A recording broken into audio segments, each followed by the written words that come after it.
नमस्कार दोस्तों, एक बार पुनः हार्दिक अभिनंदन करता हूँ अपनी एक नई वीडियो पर आईक्यू क्वेश्चन, जिसमें आप एग्जाम में पूछा गया ये जनरल नॉलेज के क्वेश्चन है। बीजगणितीय व्यंजक प्रारंभ करते समय क्या महत्वपूर्ण बिंदु बताया जाना आवश्यक है? ए, संकेतों का मूर्त वस्तुओं के लिए प्रयोग, संकेतों का अज्ञात वस्तुओं के लिए प्रयोग, संकेतों पर क्रिया, और डी है उपयुक्त सभी। तो दोस्तों इसका उत्तर होगा उपयुक्त सभी।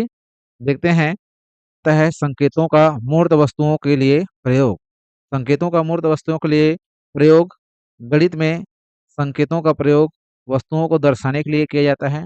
जैसे कि एक पेन है जिसकी कीमत 10 रुपये है, तो वहाँ पर पेन एक मूर्त वस्तुओं के रूप में दर्शाना आवश्यक होता है, जिससे बच्चों को सीखने में आसानी होती है। संकेतों का अज्ञात वस्तुओं के लिए प्रयोग बीजगणित का सबसे महत्वपूर्ण भाग है। अज्ञात संख्या है, यह वस्तु को संकेत द्वारा प्रदर्शित करना है। उदाहरण, कोई संख्या 7 से अधिक है तो उस संख्या को हम मान कर लिख सकते हैं। यदि किसी संख्या में 5 जोड़ने पर 12 मिलता है तो समीकरण बनेगा, यहाँ अज्ञात संख्या को प्रदर्शित करता है। तो दोस्तों ये उत्तर भी आपके लिए सही होगा कि संकेतों का अज्ञात वस्तुओं के लिए भी प्रयोग किया जा सकता है। संकेतों पर क्रिया गणित में गुणा, घटाना, गुणा, भाग जैसे क्रियाएं होती है, ये सारे संकेत पर भी होते हैं। इसका सही उत्तर होगा उपयुक्त सभी। निम्नलिखित में से किस गवर्नर जनरल ने भारतीय राज्यों के लिए सहायक संधि नीति अपनाई थी? इसमें आपका ऑप्शन है Warren Hastings, Lord Cornwallis, Lord Wellesley, Lord Minto. तो इसका सही उत्तर लॉर्ड वेलेजली। लॉर्ड वेलेजली ही वह गवर्नर जनरल है जिन्होंने सबसे पहले सहायक संधि की शुरुआत की थी। देख लेते हैं, जो वारेन हेस्टिंग है वो हमारा भारत का सबसे पहले अंग्रेजी गवर्नर जनरल था। भारत में प्रशासनिक कई कार्य सुधार किए हैं। कोलकाता में सुप्रीम कोर्ट की स्थापना भी की थी, और इंग्लैंड लौटने के बाद वारेन हेस्टिंग के ऊपर टोप लगा था और महाभियोग चला था। तो इनसे और क्वेश्चन बन सकता है कि कौन से गवर्नर जनरल है जिस पर महाभियोग चला था ब्रिटिश वापस होने पर? कार्नवालिस कौन है? ये वो आदमी हैं जिन्होंने भारत में स्थायी बंदोबस्त लागू प्रणाली लागू की थी, जो आज भी चल रही है, जिसने भारत में सिविल सेवा का जनक भी कहा जाता है। याद रखेंगे, लॉर्ड कार्नवालिस जो है सिविल सेवा की परीक्षा का शुरुआत किया था लॉर्ड वेलेजली। जी हाँ, गवर्नर जनरल इन्होंने रहा, और 17 इन्होंने साम्राज्यवादी नीति का विस्तार किया। प्रणाली वेलेजली की सबसे बड़ी नीति थी, जिसके तहत भारतीय शासकों को अपनी राज्य सीमा में अंग्रेजी सेना रखनी होती थी, और इसके खर्चे का पूरा भुगतान भी उसी राज्य को करना पड़ता था। इस इस संधि से रियासतें अंग्रेजों के अधीन होती गई। इससे पहले जो है हैदराबाद इस नीति को अपनाने वाला राज्य बना। फोर्ट विलियम कॉलेज कलकत्ता की स्थापना 1800 ईस्वी में इन्होंने ही की थी, ताकि यहाँ पर अंग्रेजी अधिकारी अंग्रेजी भाषा के साथ साथ भारतीय भाषा को भी सीख सकें। मेडिकल कॉलेज की स्थापना भी उन्होंने मद्रास में की थी। ये लॉर्ड वेलेजली है जिसने सहायक संधि अपनाई। जिस मार्लो मिंटो ने 1905 से 1910 तक भारत में राज किया, और इन्होंने सबसे बड़ी जो नीति चलाई वो है मार्ले मिंटो के नाम से जाना जाता है, जिसमें मुसलमानों और हिंदुओं को अलग अलग निर्वाचन क्षेत्र में बांट दिया गया, जिससे सांप्रदायिक विभाजन किया जा सके। मौलाना दाऊद द्वारा रचित चंदायन का अनुवाद निम्नलिखित में से किस सूफी संत ने किया था? शेख हमीदुद्दीन नागौरी, शेख अब्दुल कुसुम गंगोही, और शेख अब्दुल्ला सत्तारी। डी है सैयद अली अब्दुल कुदूस गंगोही। इन्होंने शेख हमुद्दीन नागौरी एक भारतीय सूफी संत थे, जो अपने शाकाहारी जीवन के लिए आत्मनिर्भरता, भारतीय परंपरा के अनुसार सूफीवाद को आगे बढ़ाने वाले के लिए जाने जाते थे। उन्होंने फारसी में किसी विशेष रचना का अनुवाद नहीं किया था। उनका मजार नागौर में स्थित है। शेख अब्दुल कुदुम गंगोही, इन्होंने चंदायन का हिंदी का सबसे प्रमुख प्रेम कहानियों में से रचना मौलाना दाऊद ने 79 में की थी। इसके बाद चिश्ती सूफी शेख अब्दुल कुद्दूस गंगोही द्वारा फारसी में इनका अनुवाद किया गया था। मीर सैयद अली हमदानी एक विद्वान थे, लेखक थे। इन्होंने फारसी में लगभग 70 से अधिक ग्रंथ लिखे और पुस्तिकाएं लिखी। इसके किसी भी रचना का जो अनुवाद है फारसी में नहीं किया गया था। मुगलों का सर्वोच्चता को सर्वप्रथम स्वीकार करने वाला राजपूत राज्य निम्नलिखित में से कौन था?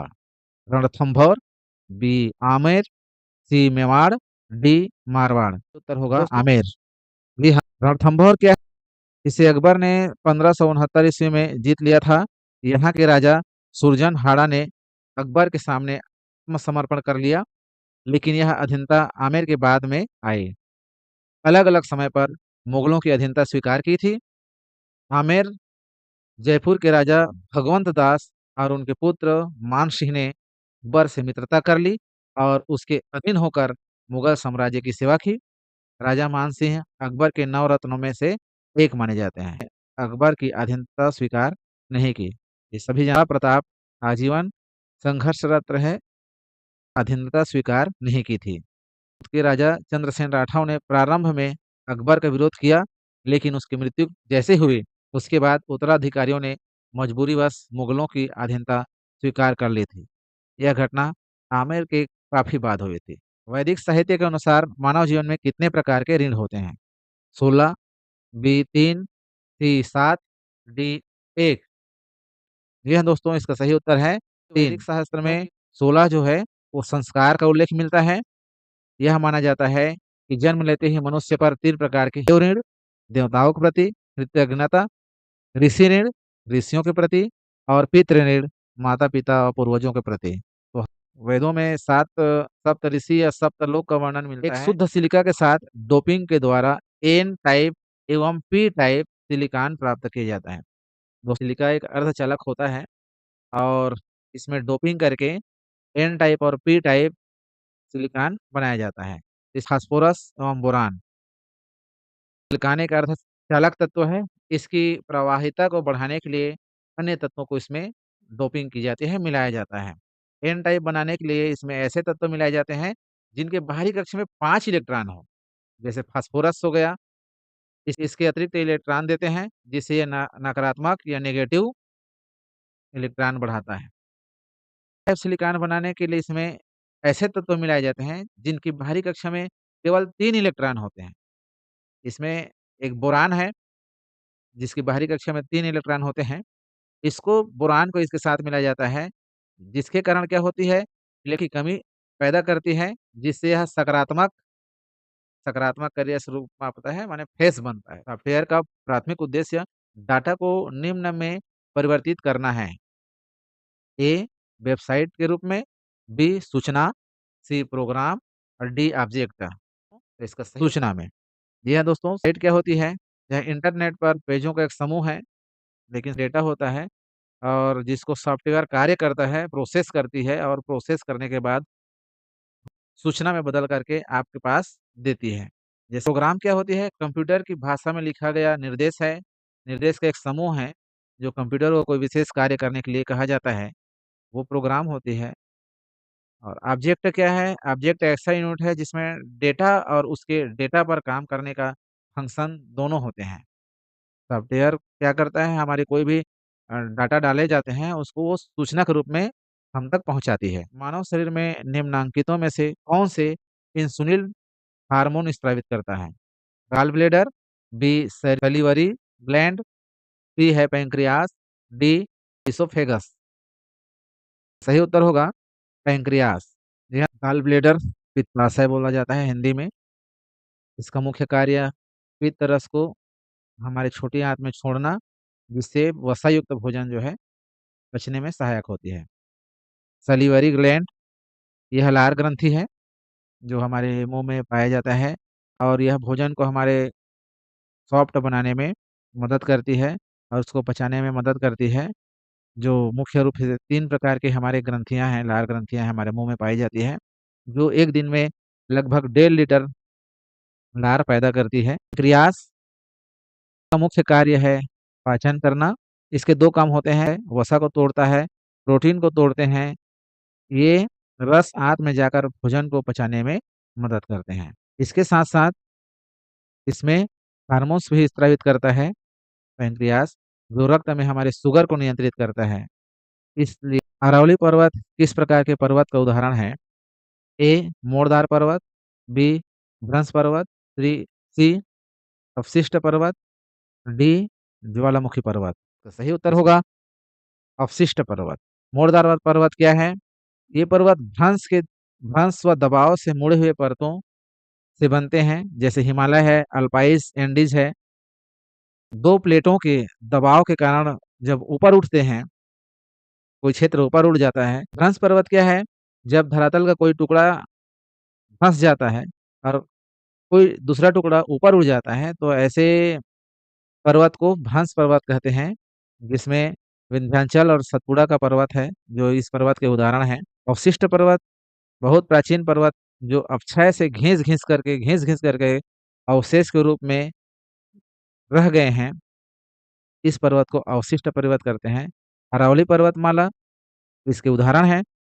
ज्वालामुखी पर्वत जो ज्वालामुखी के विस्फोट के लावा से बनते हैं, तो ऐसे पर्वत को ज्वालामुखी पर्वत कहते हैं। फुजियामा जापान तो जो ज्वालामुखी पर्वत के उदाहरण है।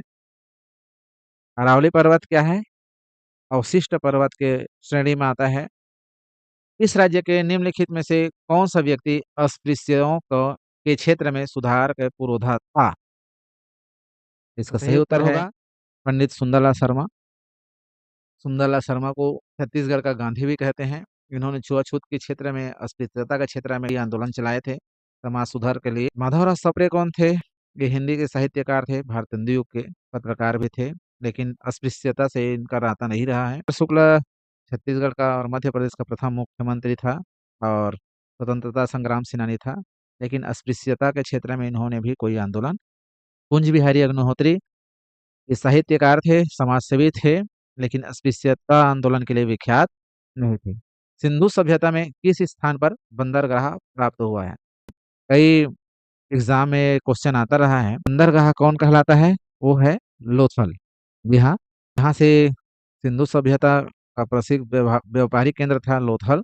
यहाँ से कई सभ्यताओं के साथ जुड़ा हुआ साक्ष्य प्राप्त मिला है। कालीबंगन क्या है? राजस्थान में स्थित है। यहाँ पर कृषि से संबंधित जानकारी मिली है, प्रमाण मिले हैं। हड़प्पा यह पाकिस्तान में है। यह नगरीय योजना, अन्न भंडार, मिट्टी की मुहर साक्ष्य मिले हैं।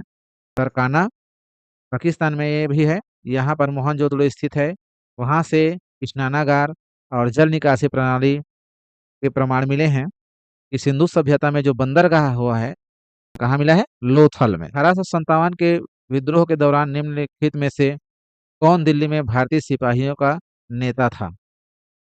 तात्या टोपे, कुंवर सिंह, बख्ता खां और मौलवी मोहम्मदुल्लाह। उत्तर है सही बख्ता खां। जी हाँ दोस्तों, 1857 की क्रांति मेरठ से शुरू हुई थी, आप सभी को याद होगा। तात्या टोपे कानपुर और ग्वालियर क्षेत्र में विद्रोह का नेतृत्व किया था। कुंवर सिंह बिहार जगदीशपुर क्षेत्र में विद्रोह का नेतृत्व किया था और बख्ता खां दिल्ली में विद्रोही सिपाहियों के मुख्य नेता बने। बहादुर शाह जफर के अधीन सेना का नेतृत्व किया था। अब्दुल्ला क्या थे? ये फैजाबाद अवध क्षेत्र से क्रांतिकारी नेता थे। पराबैंगनी किरणों को वायुमंडल के किस परत द्वारा अवशोषित किया जाता है? ए है क्षोभ मंडल, बी आयन मंडल, सी बहिर्मंडल। उत्तर होगा ओजोन मंडल। होते हैं पराबैंगनी विकिरण जो है हमारे लिए कितने घातक होते हैं, जिसको रोकती है। क्षोभ मंडल क्या करता है? यह धरती की सबसे नजदीक परत होता है, जिसमें मौसम संबंधी कार्य होते हैं।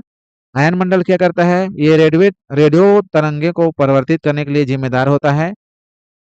और बहिर्मंडल का क्या होता है? वायुमंडल की सबसे ऊपरी परत है, जहाँ गैस बहुत ही विरल होती है। और ओजोन मंडल यह समताप मंडल के भीतर होता है, यहाँ ओजोन गैस होती है। सूर्य से आने वाली पराबैंगनी किरणें हैं पृथ्वी तक जाने से रोकती है, वो अपने में अवशोषित कर लेती है। अगला यह राज्य किस खनिज को पैदा करने में देश का अग्रणी राज्य है? माने छत्तीसगढ़ के बारे में कहा गया है कि यह कौन खनिज सबसे ज्यादा उत्पादन करने में अग्रणी है? लौह अयस्क, टीन, हीरा, उपरोक्त में से। जी हाँ दोस्तों, छत्तीसगढ़ राज्य जो है टीन उत्पादन में अग्रणी है। लौह अयस्क उत्पादन में मुख्य रूप से झारखंड और उड़ीसा इसके लिए अग्रणी है। टीन के लिए छत्तीसगढ़ लगभग 100% उत्पादन करता है भारत में टीन का।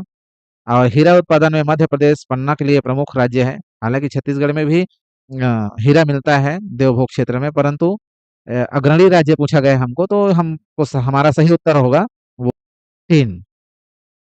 अगला क्वेश्चन है, मान लीजिए कि संविधान के अनुच्छेद 368 में संशोधन से संबंधित एक संविधान संशोधन विधेयक लोकसभा में विचाराधीन है। सदन में 270 सदस्य उपस्थित हैं।